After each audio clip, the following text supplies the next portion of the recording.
Well, I think it's safe to say that winter's not over yet and spring is just barely struggling through. Welcome to the blizzard of March in Michigan. And welcome to the channel. If you're new to the WTFarm Girl channel, be sure to go back through and look at some of our other videos as we are gearing up to build our very first house.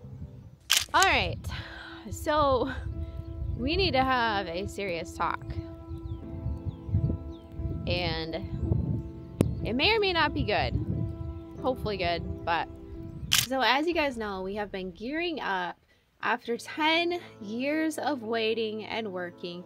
We are finally ready to build our first ever house. We tried to build 10 years ago, but our builder contracted Lyme disease and could not do it. And we were in a time crunch, so we ended up having to put the double wide trailer out here instead, hoping that down the road we would finally get around to building. By 2020, we were ready, but as you know what happened in 2020, prices went through the roof and it was very unrealistic. So we've waited 4 more years, and now finally we've been pricing everything out, we've been planning everything out, and everything has come together. Except we were hit with one very, very unexpected surprise. Apparently, in our township, you're not allowed to build next to your existing house, any existing house. You can't build anywhere on your same property as your existing house. So that means if you have a single wide trailer, a double wide trailer, or a crappy little podunk house that probably should get burned down like the one across the street, then you are out of luck. And unfortunately, they don't tell you that when you buy your property or house or whatever. So one of our neighbors was able to get a waiver, but they have to get their house built within 1 year. And as of right now, from what I understand, they are coming very close to the deadline, and we're not sure what's going to happen if they don't make the deadline. Now, the township gives you 1 year to do it. However, for us, we're going to have our builder go through and do most of the shell. We'll help out with that. But we were planning on doing the inside ourselves, covering it on here for you guys to see, and, you know, spending the next year or 2 building it. Unfortunately, the township does not allow that.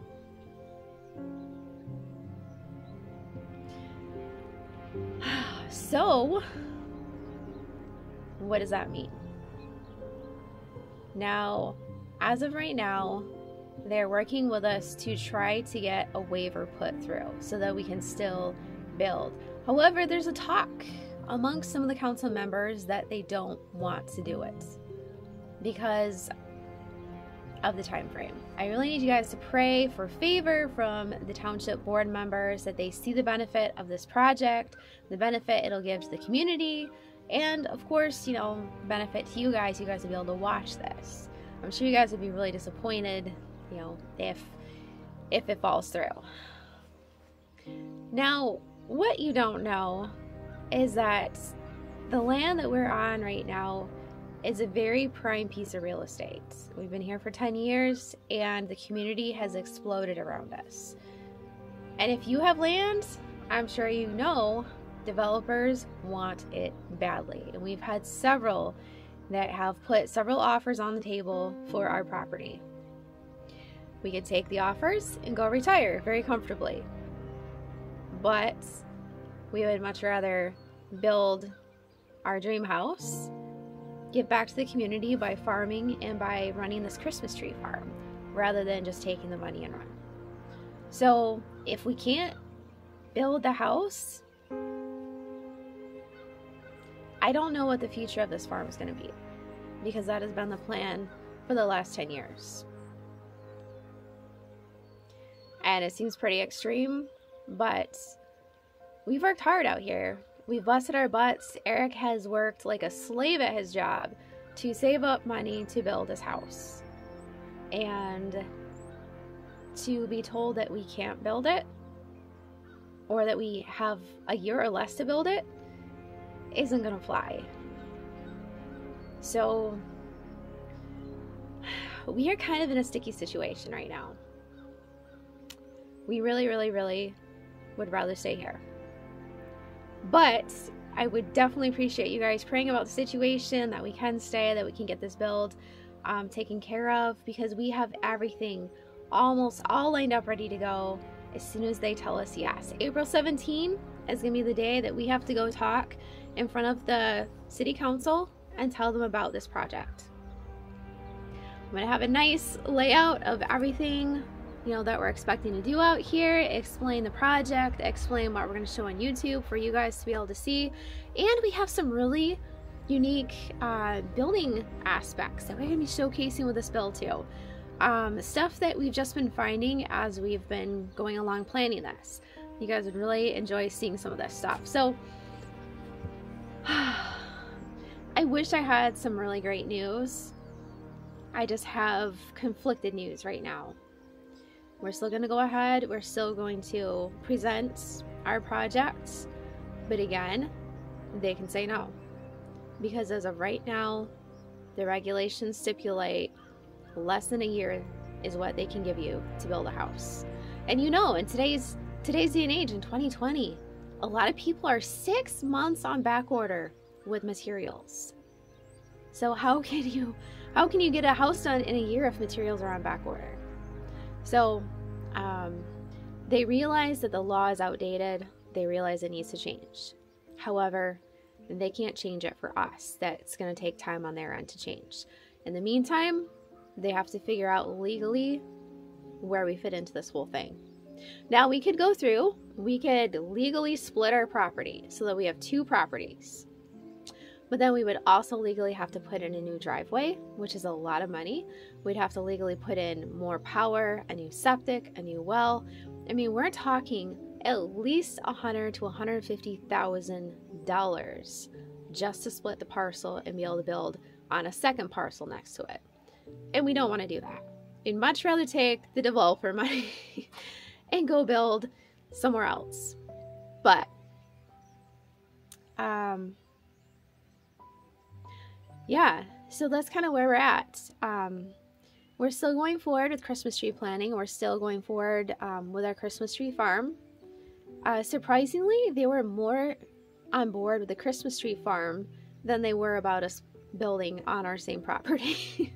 But the good news is that I've got a lot of goose eggs that I have been collecting out from the goose nests, and I've got them running in the incubator. So hopefully within another 20 or so days, we should have some goslings running around. So it's going to be a really exciting 2 weeks from now. We're going to have a lot of stuff happening. It might be a little bit slow for the next week or two, but believe me, I'm going to soak it up all I can because it is going to get crazy. We're going to have Christmas tree planting. We got to move the cabin. I've got a group of families coming out to help plant the Christmas trees. Now that's going to be a really exciting video, something completely new that I decided to just on a whim try this year, and I'll explain that when the time comes. And then the house builds, and of course we still have puppies, which hopefully will all be sold by the middle of September.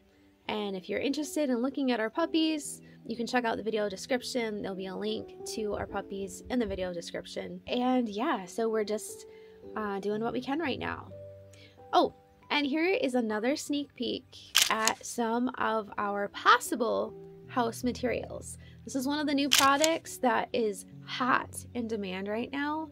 Very hot. All of the new buildings right now in our area are putting this to use. And I'm not going to show you yet.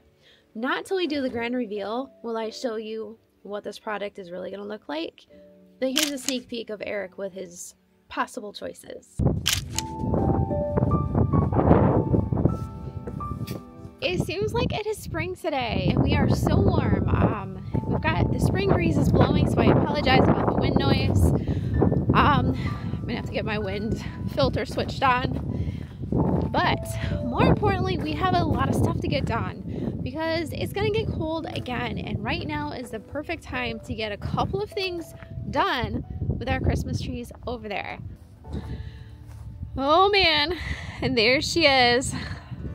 Quite rough looking. So we bought our Honda Pioneer several years ago, but she's been just used and abused and used and abused. And then she went down about 2 years ago. Her transmission was not working or something. We haven't figured out what's going on. She drives really slow, which isn't a problem for some things, but if you want to drive to the back hayfield, it's a big issue because it's just really tricky to do.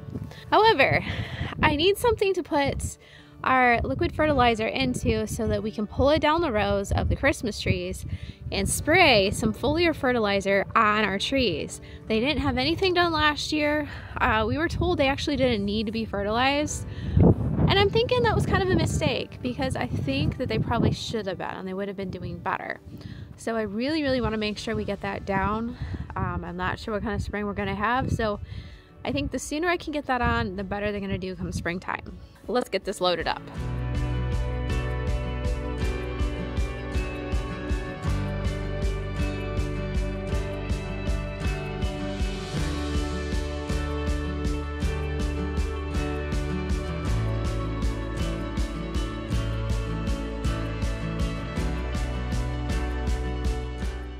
This is my hodgepodge contraption. Normally this would attach to the hitch, but I can't get the ball off. And we don't have any empty hitches. This is what we're gonna do. Like I said, we're just doing the trees. We're gonna put some of our fertilizer in.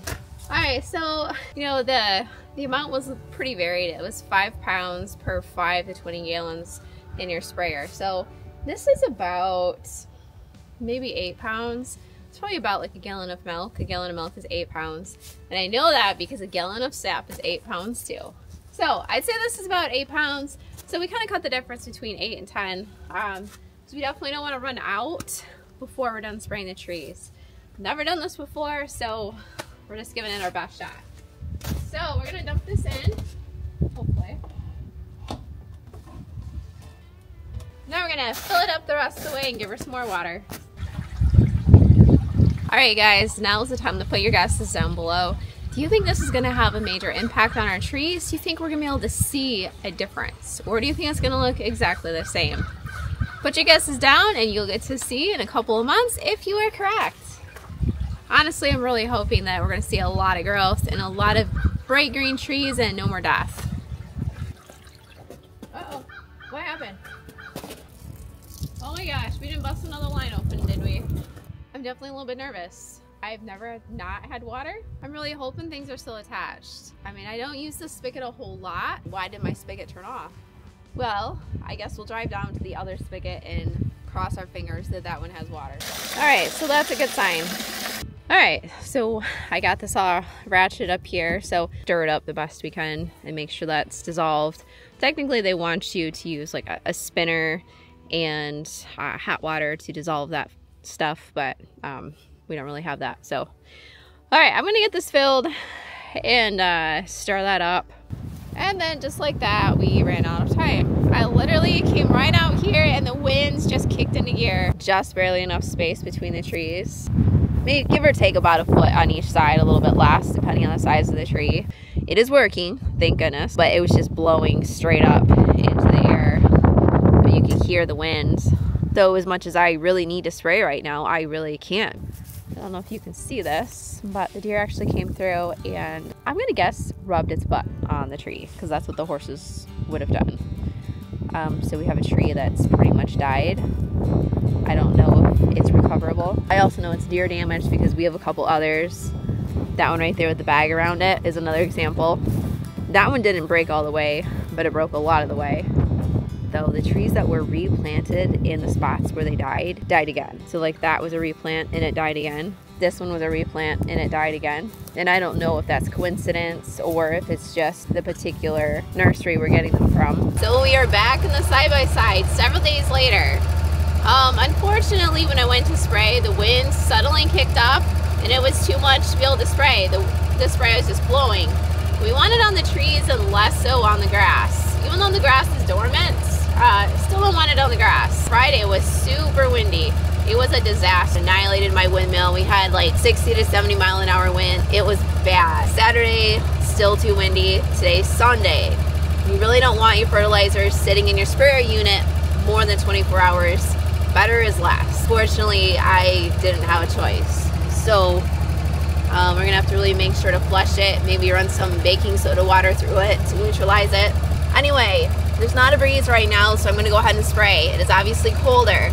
is obviously cloudier, but most importantly, there's no wind. So I'm gonna get this down now and then really hope that trees like this will have a fighting chance.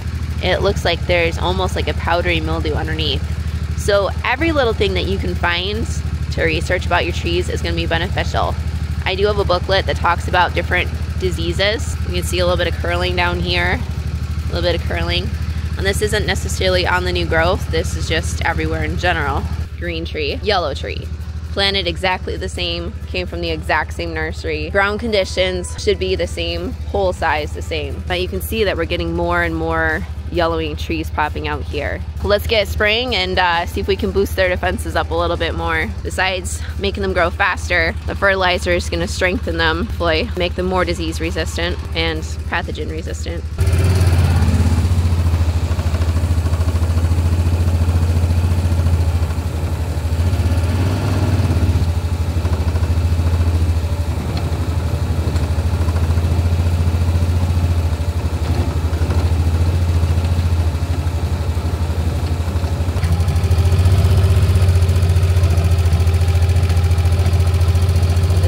Careful that I'm not running over any trees. Obviously we're not going to get away with this for too much longer. I thought I had pulled this back further, but apparently I hadn't. Of course, it's on my fencing. Oh, you know what happened? The wind blew this.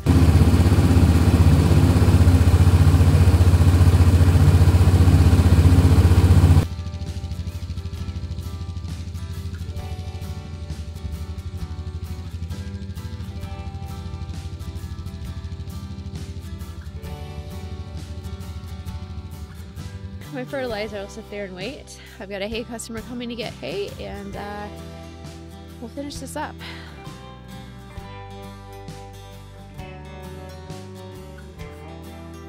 Alright guys, I know this was a short video. Thank you guys again for tuning in and watching, and I think that's going to be all the house updates until we hit April 17. And so April 17 is a Wednesday, so I will give you a new update that Sunday. All of our videos are going to be coming out on Sunday, ideally by 5 o'clock, but it could be a little bit later. But definitely, if you're wondering what's happening with the channel, always check back Sunday evening, you'll find a new video. And then way back Wednesday videos are usually on Wednesday unless something happens and it's on Thursday. Until then, guys, put your comments down below, and again, keep us in your prayers. I know whatever happens is going to be what God wants to happen, but it would just be nice to be able to build a house. Anyway, guys, thank you so much. I really appreciate it. Love you guys. Bye.